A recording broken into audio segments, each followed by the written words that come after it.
form on YouTube, on Facebook, then you got short video on Instagram, Instagram stories, Snapchat stories, and then you've got more long form video on Instagram TV now. So there are multiple different forms or formats of content that people are engaging with. There's also voice, there's also written, and many others. So the question is, for your business, how do you know what kind of content you should be creating for your audience? Well, that really comes down to knowing your audience well and knowing what your audience wants to see and where they want to see it. So let's basically go off a few examples. So McDonald's once ran a HR campaign. They wanted to hire people for their stores. So they knew that most of the employees are between the age of say 13, 14 to say 17, 18. That was the target market that they were after. So they ran campaigns on Snapchat.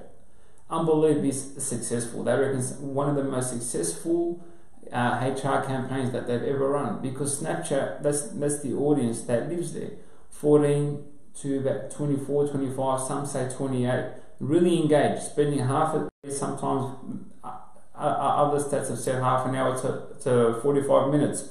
So basically it's really about understanding who your audience is, where they're living. So let's go back to video. Many people love to jump on YouTube and scroll through and learn about different subjects, or just watch different vlogs and live TV, so on and so on. Facebook now is trying to do the same. So they're encouraging their profiles and pages to encourage more series-based content, so people can come back and watch it from week to week, day to day. So then you have your YouTube that's accommodating for raw, for professional, for speaking, for so many different formats, and you have Facebook now doing the same, and Instagram's added an extra leg to what they're currently doing with their short forms, and now they do short form and long form with their Instagram TV. So there's so many different options. So the question is, how do we create this? How do we create the right content for our audience? So we need to know where our audience lives. So I discussed earlier is 14 to about 20, 25, some say 28. Snapchat's a very good place. But now you've also got Instagram stories. They're reaching 500 daily users on Instagram story. That's phenomenal. I mean, that's outstanding. And then you got, for example, middle-aged people. They love that. A lot of them are on basically Facebook, but a lot of them are moving on to Instagram as well, or are on Instagram. So when I say middle age, I say 35 to about 45, 46, 47, around that age, or even 33, maybe 33 is a bit young. So 35 to about 45, they got time at night when they sit down, they want to learn about something, they're willing to put effort into what they want to learn about. They'll watch videos, they'll watch series after series. That's why they spend so much time on YouTube and Facebook. And I said they have time, I don't mean they have a lot of spare time, but when they're willing to learn about something, they'll definitely sit down and focus and try and learn something. Whereas younger people, 25 to about 33, 34, they're still doing so many things, enjoying their lives. They don't really want to spend too much time watching long formats of video. So your Instagram videos, your 1 minute videos that basically sum things up, that's what they want to see. They don't want to sit down and watch a long video unless it's something that they find engaging.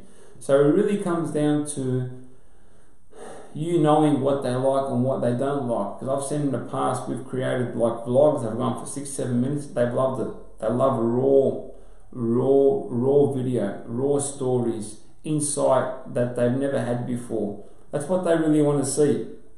So it is quite a challenge, but you sort of now get the idea. Longer form content, focus on Facebook and YouTube, even have a presence on Instagram TV. I'll definitely push. And then you got your short form. Make sure the Instagram stories are a focus for you, because people spend so much time on stories. Like even today, I read an article where it's saying that the future could be stories, that your feed could be all stories. Because really, your current feed now, it's really phasing out. People don't really want to spend much time on the current feed. Stories is a real focus. So basically, know who you're creating this content for, and then create it and put it on these platforms that people are basically engaging with. And it's not that hard to create content. Just like right now, I'm filming this on a Mevo, a small camera, it cost me a few $100s, and it goes live to multiple channels. It does the job. The picture's clear, things are clear, the voice is clear, it's all good. So $500-600 bucks, you can have yourself a camera, a microphone, and just create raw content. Raw content. People want to see raw content. People want to see behind the scenes stuff. People want to feel a part of something. Forget the whole corporate look for the moment, especially if you're a small business.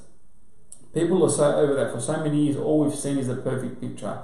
Dig deep, show them raw things, show them mistakes, show them behind the scenes, make them feel like they're part of a movement, make them feel like that they're making a difference to society, and discuss with them. Give them an opportunity to engage with you and your content. So basically that's it. Know where your audience is at, create the different formats of content, and make sure it's not like everybody else's. Make sure it's raw, make sure that they want to see it, make sure that they're engaged with it. One other format is voice that I haven't mentioned yet. Voice is an amazing channel because it's still very underpriced. Not many people are creating podcasts or turning their videos into voice videos, because a lot of the time people are on the move, and voice is passive. You can just play in the background and you can absorb the content. So voice, you can start with SoundCloud, take your videos, turn them into voice, and that's it. Basically take the recordings from them, put an intro, put an outro, $10-20, you jump on Fiverr, and they'll just get it all done for you. Basically, you find a voice editor in no time. Anyway, I'll put some links at the bottom of this video. If you have any questions, reach out. Any comments, anything that you'd like me to talk about further, reach out. Thank you very much for tuning in, and thank you for listening to me on The Business Wilderness. Take care.